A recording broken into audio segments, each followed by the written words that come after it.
আসসালামু আলাইকুম, ওয়েলকাম করছি রিয়াসাদ আজিম। ভিন্ন ধর্ম মতাদর্শে যারা শুনছেন সবার প্রতি আন্তরিক কৃতজ্ঞতা। যারা গালি দিয়েছেন ফিরিয়ে নিতে পারেন। গত কয়েকদিন থেকে মুস্তাফিজুর রহমানকে নিয়ে অনেকগুলো কন্টেন্ট করা হয়েছে এবং একটা সময় গিয়ে আমি এবং আমার অতি প্রিয় ছোট ভাই মাজার মিঠুনও কন্টেন্ট বানিয়েছিল যে আসলে বাংলাদেশ ক্রিকেট বোর্ডে এত এনওসি দিতে অনীহা কেন, বিশ্বের সকল দেশের সকল ক্রিকেটারদেরকে, বড় বড় ক্রিকেটারদের তাদের বোর্ড ছেড়ে দেয় আইপিএল খেলার জন্য, সেখানকার অভিজ্ঞতা ঝুলিতে দেওয়ার জন্য। কিন্তু বাংলাদেশ ক্রিকেট বোর্ডের ভাবটা অনেকটা এরকম ছিল যে এই যে 6-7জন ক্রিকেটার সবাইকে আইপিএল এ নিয়ে নেবে এবং নিয়ে নিলে বাংলাদেশ দলে কোনো ক্রিকেটার থাকবে না, তখন কি হবে? End of the day Mustafizur Rahman সকল বিতর্কের অবসান ঘটিয়ে রেকর্ড ভেঙে চুরমার করে নামতার ফিচ বিক্রি হলেন 9,20,00,000।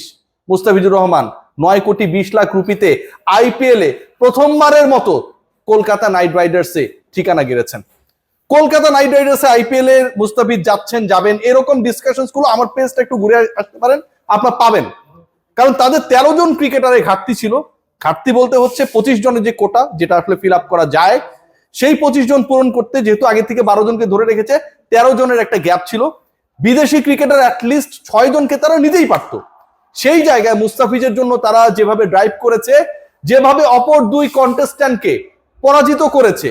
দিল্লি ক্যাপিটালস শুরুর দিকে ছিলেন, প্রথম বিডিংটা তারাই করেছিল এবং তারপর চেন্নাই সুপার কিংসও চেষ্টা করেছিল ফিজের পেছনে। যেই চেন্নাই সুপার কিংস মুস্তাফিজকে, বাংলাদেশকে অপমান করেছিল, তাদের হয়ে মুস্তাফিজ যখন আইপিএল এর আগের এডিশনটা খেললো, লাস্ট ডে পর্যন্ত যেদিন খেলেছিলেন হাইয়েস্ট উইকেট টেকার ছিল, এবং তারপরে এডিশনে মুস্তাফিজ আনসোল্ড থাকলেন, তাকে কেউ কিনলো না, তার দল চেন্নাইও কিনলো না।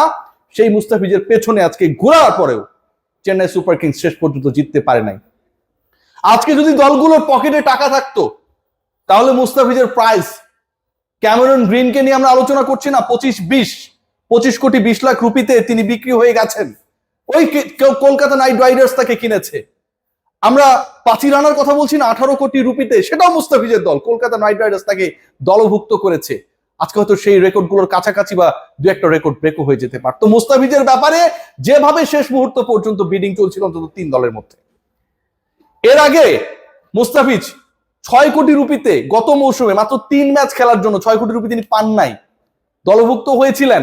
এবং সেই আইপিএল এ মুস্তাফিজ 3 ম্যাচে 4 উইকেট পেয়েছিলেন, ইকোনমিক্যাল ছিলেন, উইকেট টেকার ছিলেন, কনভিন্সিং বল করেছিলেন, মোমেন্টাম শিফটিং এর ক্ষেত্রে একটা বড় রোল প্লে করেছিলেন।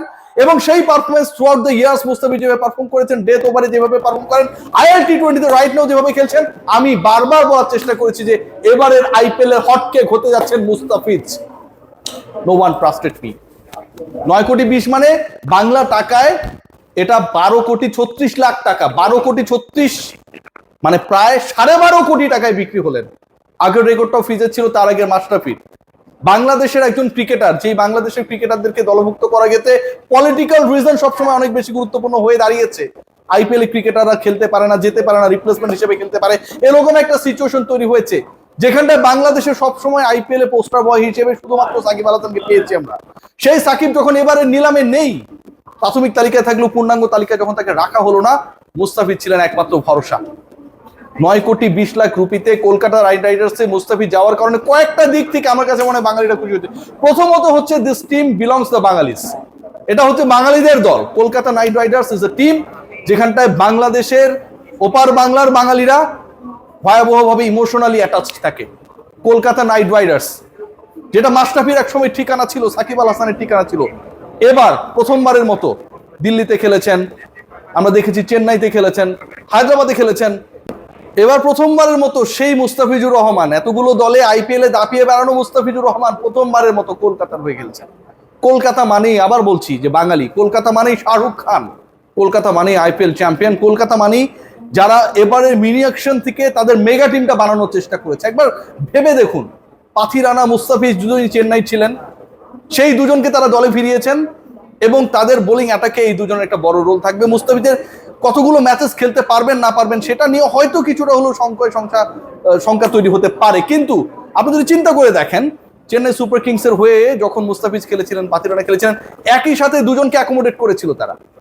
কলকাতার ইডেন গার্ডেন্সে কলকাতা তাদের ইনিশিয়াল ম্যাচেসগুলোর 50% ম্যাচেস খেলবে এবং ইডেন গার্ডেন্সের উইকেট, ক্যারেক্টার, এই টাইপের উইকেটে অ্যাপ্রোপ্রিয়েট বোলিং করতে পারে যে কজন ক্রিকেটার, সাকসেসফুল হবার সম্ভাবনা এগিয়ে থাকা যে কজন ক্রিকেটারকে আপনি কাউন্ট করবেন, have to count Mustafizur Rahman, আপনাকে কাউন্ট করতেই হবে। 4টা দল একজন ক্রিকেটারের পেছনে ছুটেছে 2 কোটি রুপি থেকে সেটা 9 কোটি 20-এ গিয়ে ঠেকেছে।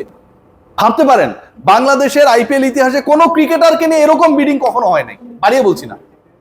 বাংলাদেশে আইপিএল ইতিহাসে কোনো ক্রিকেটারকে নিয়ে এত দীর্ঘ সময়ের বিডিং হয় নাই, এতগুলো দলের বিডিং একসাথে হয় নাই। 20 লাখ করে রুপি যখন তার প্রাইস বাড়ছিল মিরপুরের প্রেস বক্সে, আজকে আমরা যারা নাজমুল শান্তর মাইকিং করা ম্যাচ দেখতে এসেছিলাম আমরা সবাই উচ্ছ্বাসে ফেটে পড়ছিলাম যে এই প্রাইসটা শেষ পর্যন্ত কোথায় গিয়ে থাকে। ম্যাজিক্যাল ফিগার 10 কোটিকে কি সেটা টাচ করতে পারবে? পারে নাই। তাতে কি হয়েছে? মুস্তাফিজুর রহমান পিকড হয়ে দেখিয়ে দিয়েছেন বাংলাদেশের ক্রিকেটারদের ভ্যালুটা কতটা। ভেবে দেখুন, যেখানটায় রাচিন রবীন্দ্ররা ইনিশিয়ালি আনসোল্ড থাকেন, লিয়াম লিভিংস্টনরা আনসোল্ড থাকেন, ঠিক সেই জায়গায় মুস্তাফিজুর রহমান প্রায় 10 কোটি রুপিতে সোল্ড আউট। মুস্তাফিজুর রহমানের পেছনে 4টা franchise at a time beat করছিল। মুস্তাফিজুর রহমান বাংলাদেশি ক্রিকেটারদের মধ্যে রেকর্ড করে দল পেলেন। মুস্তাফিজুর রহমান এই মৌসুমে যদি প্রপারলি খেলতে পারেন 12 কোটি 36 লক্ষ টাকা তার অ্যাকাউন্টে যাবে। Just unbelievable the way actually মুস্তাফিজকে কেন্দ্র করে উন্মাদনা আজকে আমরা আইপিএল এ মিনি অকশনে আবুধাবিতে দেখেছি। এবং কলকাতার এই এক্সাইটিং টিমে যদি মুস্তাফিজ না খেলতেন, ওই বিডিং এ শেষ পর্যন্ত যদি চেন্নাই তাকে নিয়ে নিত কিংবা দিল্লিও ট্রাই করছিল, তারা যদি পিক করতো একটু হলেও আফসোস থাকতো। আজকের পুরো আইপিএল এর নিলামটাই তো কলকাতা নাইট রাইডার্স বেস্ট। আজকের আইপিএল এর নিলামে কলকাতা নাইট রাইডার্স ওয়েলকে দেখানো শুরু করেছিল গ্রিনকে পিক করার ক্ষেত্রে। 2 কোটি ভিত্তি মূল্যের গ্রিনকে তারা শেষ পর্যন্ত পিক করেছে 25 কোটি 20 লাখ রুপিতে।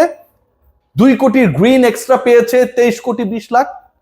পাথিরানাকে তারা পিক করেছে 2 কোটি ভিত্তি মূল্যের পাথিরানা 18 কোটিতে। মুস্তাফিজ 2 কোটি ভিত্তি মূল্যের, তাকে পিক করা হলো আরো প্রায় 7.5 কোটি রুপি এক্সট্রা, 7 কোটি 20 লাখ রুপি এক্সট্রা। বিট করতে করতে প্রাইসটা গিয়ে ঠেকলো 9 কোটি 20-এ। গত আইপিএল এ মুস্তাফিজের পারফরমেন্স আমার কাছে মনে হয় একটা মেগা রোল প্লে করেছে টু বি পিকড। এর বাইরে throughout the year Mustafiz যেভাবে পারফর্ম করেছে, এবং একই সাথে you have to count that the performance he has shown in the IL টি20s, ওখানটায় তিনি যেভাবে খেলছেন ইকোনমিক্যাল থাকছেন। লাস্ট একটা পারফরমেন্স নিয়ে অনেক আলোচনা হচ্ছিল যে প্রথম 2 ম্যাচ শেষে 42টা বল করার সুযোগ পেয়েছিলেন, 24টা ডটস।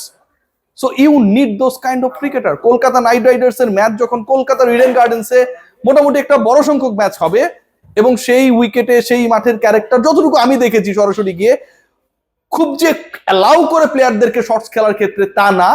আবার মুস্তাফিজের মতো slower cutter best bowler, slow and low উইকেটে পারফেক্ট বোলারদেরকে যতটা অ্যালাউ করে টু পিক উইকেটস, মুস্তাফিজুর রহমানের আজকে দল না পাবার কোনো রিজন ছিল না। একটাই রিজন ছিল যে মুস্তাফিজ যেহেতু ফুল সিজনটা খেলতে পারবেন না, as per the decision made by cricket operations of Bangladesh cricket board, that was the only concern. But finally সকল উদ্বেগকে দূরে ঠেলে দিয়ে মুস্তাফিজ পরের আইপিএল এ দল পেয়েছেন।